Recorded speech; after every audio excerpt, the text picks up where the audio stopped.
Welcome to another episode of TeaDB. I hope everyone has been doing well and drinking lots of tea during whatever your specific situations are. I am still here at filming this at the very end of May, and basically our quarantine. So been doing my normal diet of a lot of tea here, and hope everyone has been enjoying the good stuff.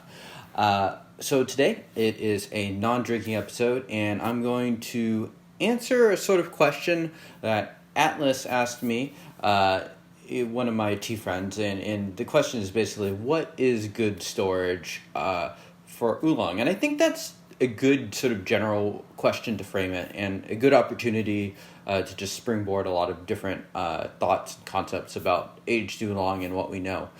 So aged Oolong is actually one of my favorite types of tea. It's something that I drink pretty regularly. I can't say it's my most consumed type of tea. That would be something like semi-aged pu'erh.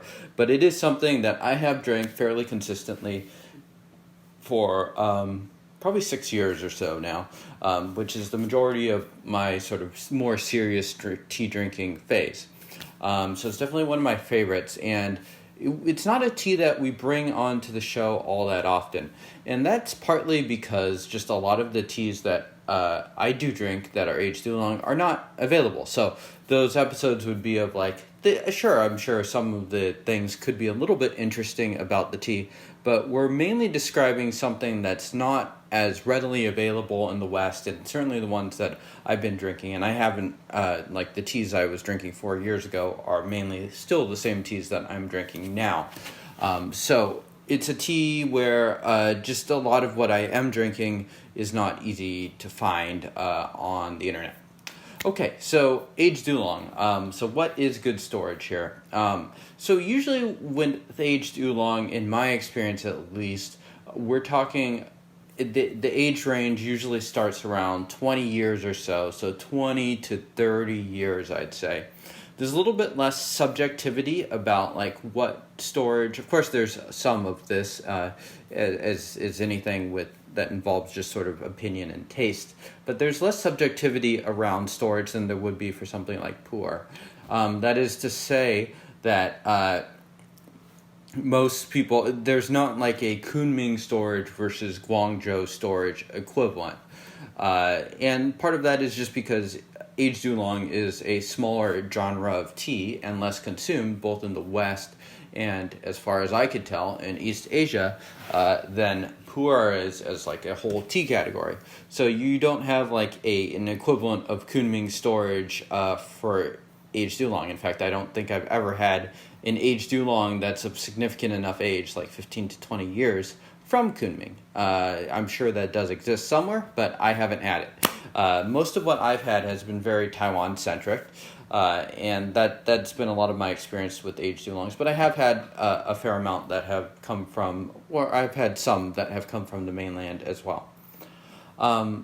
Sort of like pu'erh, you can have a awkward stage, in my opinion, for aging Oolong.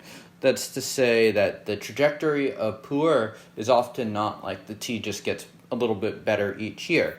There are times when, especially when the tea loses a lot of its fresh notes, and I'm talking about both pu'erh and Oolong here, where it loses some of its fresh notes that make it really interesting and tasty early on, but doesn't develop enough of that aged taste. And so it can sort of fit in this range where it tastes a little bit stale, doesn't have a lot of vibrancy, and a lot of interesting things going on. And so that age range, I think it varies a lot, but I think for both of the teas, it's right when they start to lose some of those more vibrant notes, but before they've really developed some of those more interesting aged notes. Another interesting thing about aged Oolong is that I don't have a great feel for that sort of middle stage. We do have a great idea of what 7 or 8 year old pu'erh tastes like, or even 4 or 5. And so pretty much from any age range up to whatever is commonly accessible in the West. So let's say 15 years or so. So up till 2004, 2005, pretty easy to access pu'erh from that age range. Oolong, that's a little bit less of the case. And there's a couple reasons why a Oolong that's 10 years old or 15 years old may taste younger than it actually is, or just fit into sort of a different category. So I'll talk a little bit about that later. So basically the school of thought with aging oolongs is that you don't want it to pick up extra humidity. So this kind of makes it actually a natural aging, naturally good for aging in the West, in a place where it's a little bit cooler, a little bit drier. We tend to live in living conditions, even here in a place that's considered fairly humid like Seattle. It really rarely gets up much beyond 40 to 45 relative humidity in my actual living spaces. So our conditions are just naturally drier, and it's also pretty easy to store tea in a way to keep it dry. So for instance, one way to store it is just in a tin, pretty much packed as much as you can, and you just don't touch that tin. And if you store it relatively just living conditions, it's not going to pick up a ton of humidity.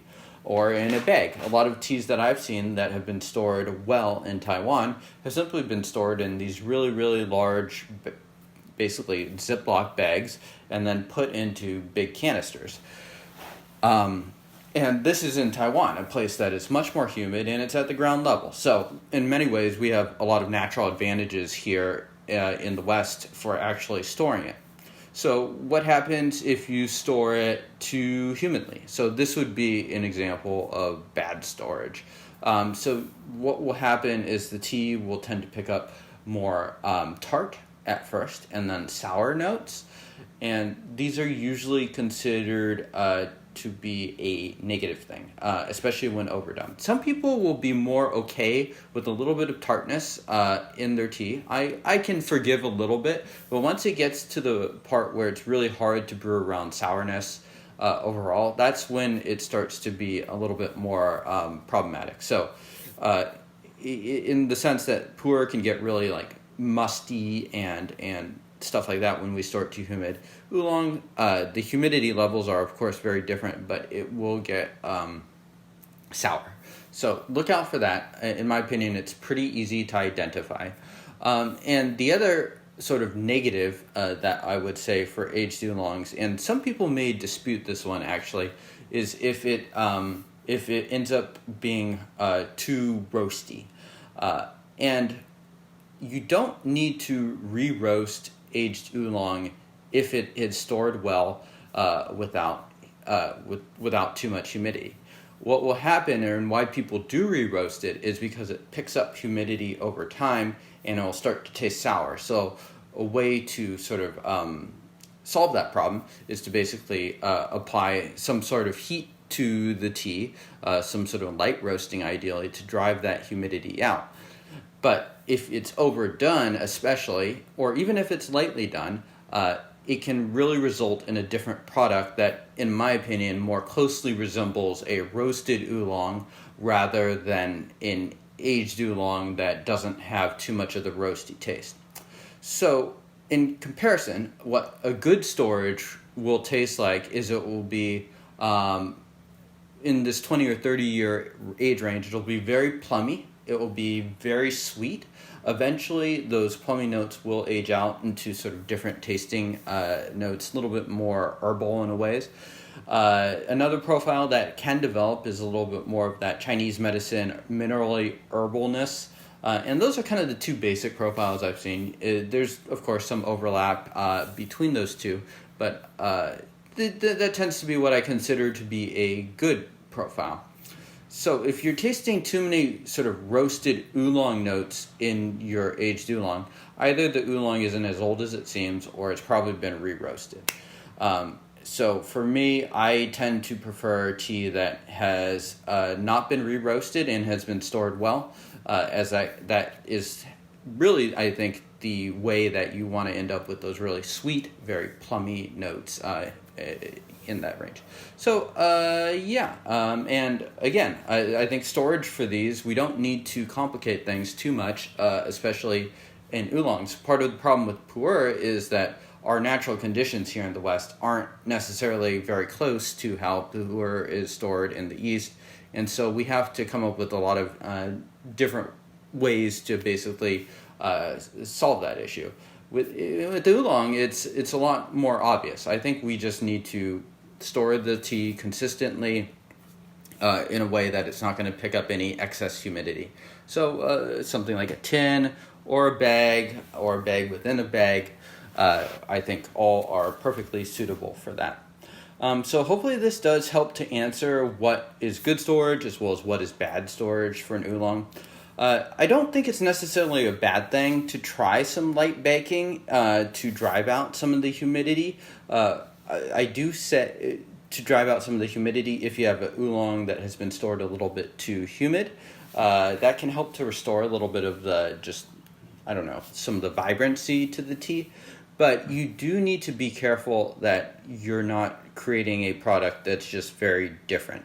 If you're like me and you're after that really rich, that plummy, that sweet, that really full taste of a aged oolong, then this sort of light baking as a solution is probably not going to help you too much to achieve that.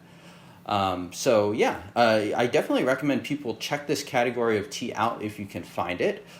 Most of what I have is unfortunately bought during my trips to Taiwan.